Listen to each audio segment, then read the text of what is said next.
Pemirsa, Gubernur DKI Jakarta Basuki Cahayapurnama mengapresiasi putusan Mahkamah Konstitusi yang memperingan syarat calon independen berlaga di Pilkada. Ya, putusan itu dinilai sangat konstitusional dan mempermudah demokrasi di Indonesia. Menurut Ahok, putusan MK membuat calon jalur independen tidak lagi bergantung dukungan partai politik. Mantan Bupati Belitung Timur itu memprediksi putusan MK akan memacu munculnya sejumlah calon independen di berbagai daerah di Indonesia. Buat demokrasi kita jadi berjalan lebih baik, artinya apa? Kalau masyarakat mempunyai banyak pilihan, maka kemungkinan mendapatkan lebih baik secara ilmu statistik lebih baik. Jika dia buat makin mudah, berarti orang yang mau muncul jadi calon independen lebih baik. Nah, ini juga akan memaksa partai-partai mulai berpikir, kalau dia nggak menyiapkan kader yang baik, orang akan tinggal. Nah, ini satu hal yang saya kira harus kita sambut dengan baik. Dengan sistem seperti ini, MK juga putusin soal calon tunggal juga menarik. Saya kira MK putusannya sangat negarawan. Karena fungsi MK yang menjaga NKRI ini dengan konstitusinya. Bayangkan misalnya contoh, orang mengusul misalnya, kalau cuma calon tunggal, udah langsung menang aja, gak usah pemilihan langsung jadi. Kalau gitu yang bisa nyuap kacau dong. Semua orang mau ikut dibayarin supaya kamu jangan ikut. Makanya putusan MK sangat baik. Dia juga nggak mengenal referendum. Secara konstitusi kita tidak ada mengenal istilah itu pemilih kepala daerah. Makanya dia keluarkan 1 dan 0 namanya.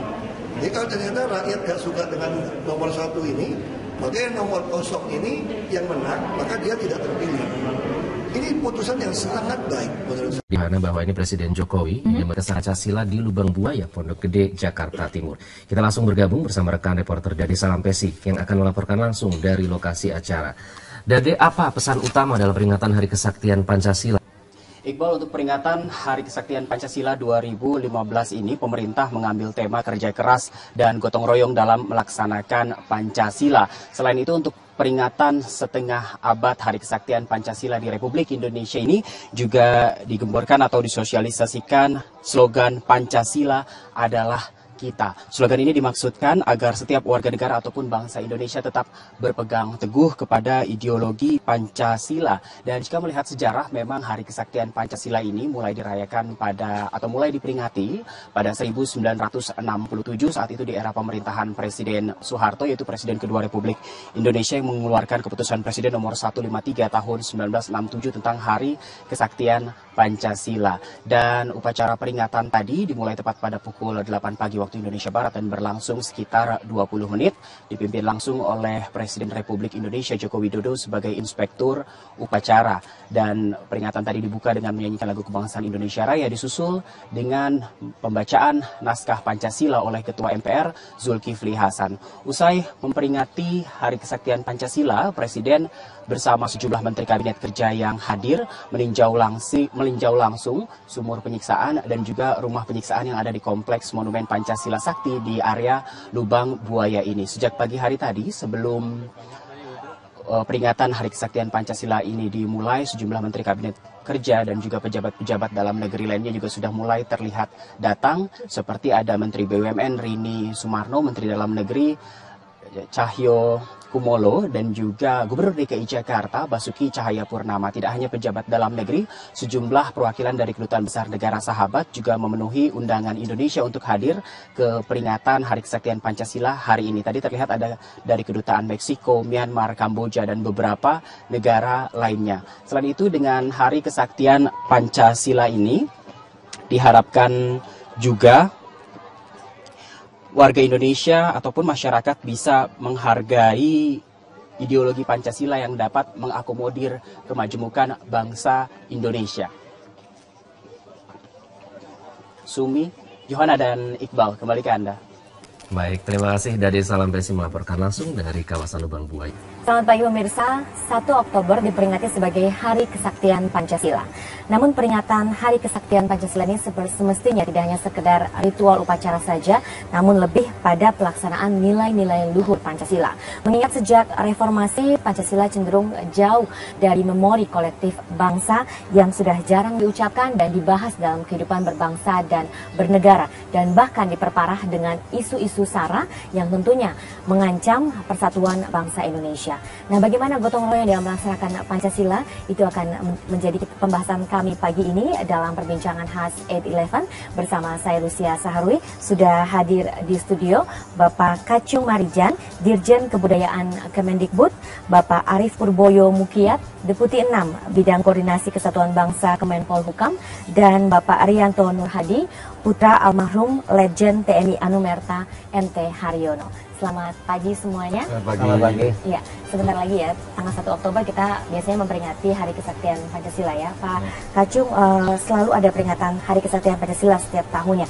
Nah, bagi Ditjen Kebudayaan, apa makna peringatan Hari Kesaktian Pancasila ini? Itu memberikan peringatan kepada kita bahwa ideologi bangsa yang menjadi ideologi final itu ternyata masih dipahami belum final oleh kelompok-kelompok tertentu.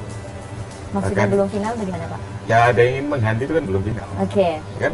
Kalau sudah final kan nggak ingin diganti. Iya. Nah, jadi peringatan ini untuk mengingatkan kita semuanya.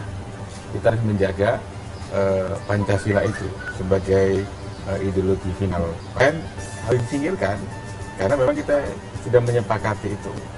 Dan bagi kita tidak hanya sekedar menjadi slogan itu ideologi final, Ya. tapi bagaimana itu menjadi bagian dari kehidupan berbangsa dan bernegara sehari-hari. Oke, tapi benar tidak Pak menurut Anda bahwa sejak reformasi Pancasila ini cenderung dilupakan begitu? Sebetulnya enggak juga, bahwa misalnya secara formal tidak ada lagi penataran P4, iya, tapi tidak berarti kemudian Pancasila dilupakan semua juga enggak. Bisa saja pelajaran yang berkaitan dengan Pancasila juga masih ada.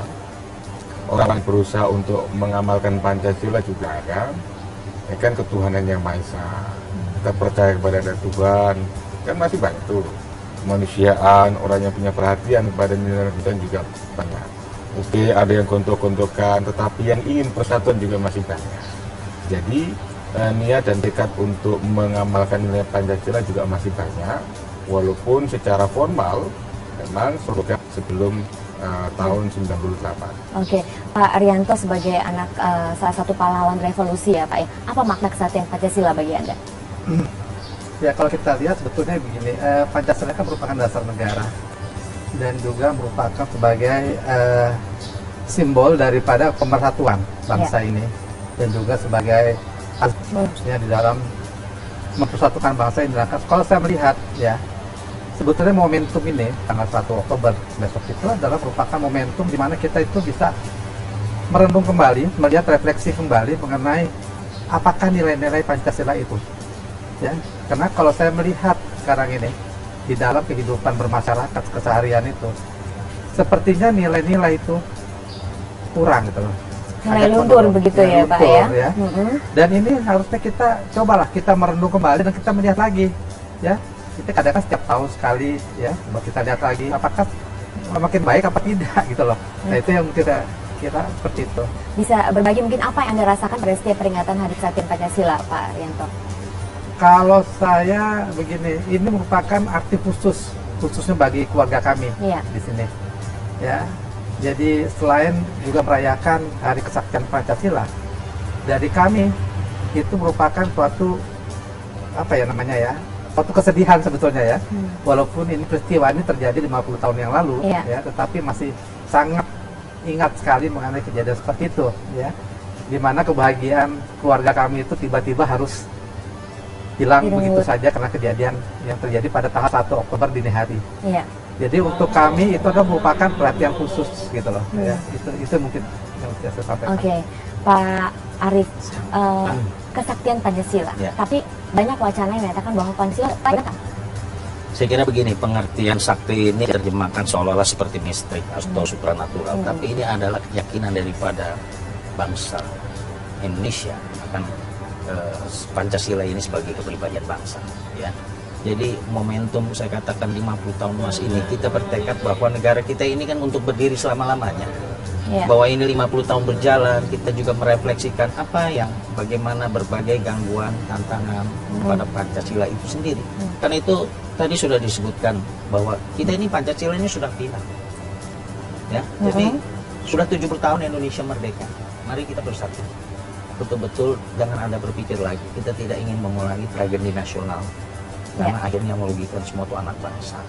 Jangan dipersoalkan lagi Pancasila itu. Bagaimana justru tantangan kita adalah mengimplementasikan bagian Pancasila itu di dalam kehidupan bermasyarakat, berbangsa dan bernegara. Nah, kira-kira apa yang perlu diwaspadai Pak bila Pancasila ini semakin jauh dari memori bangsa? Ya, inilah kita perlunya melakukan revitalisasi kembali Pancasila. Sebab kita harus akui tadi, kalau bicara MPR nomor 18 tahun 98 yang mencabut K4, ya, bagaimana dulu pengajaran tentang Pancasila itu memang dikesankan dogmatis, ya, bahkan indoktrinasi sekali, sehingga itulah yang dikatakan tidak memberi ruang demokrasi. Dan ketika kita memasuki reformasi, gelombang demokratisasi yang terjadi. Mohon maaf saya katakan istilahnya, kebebasan di ruang demokrasi inilah cenderung seperti dalam tanda kutip berlebihan. Padahal Pancasila dan Undang-Undang Dasar 45 secara tegas tidak ada kebebasan yang mutlak. Tegas itu di pasal 28J, ya, bagaimana kita harus menghormati norma, kepatuhan, kesusilaan. Jadi ada batas-batas. Jadi kalau kita bicara demokrasi yang menjadi sekarang tren, ya, tetap harus bersanding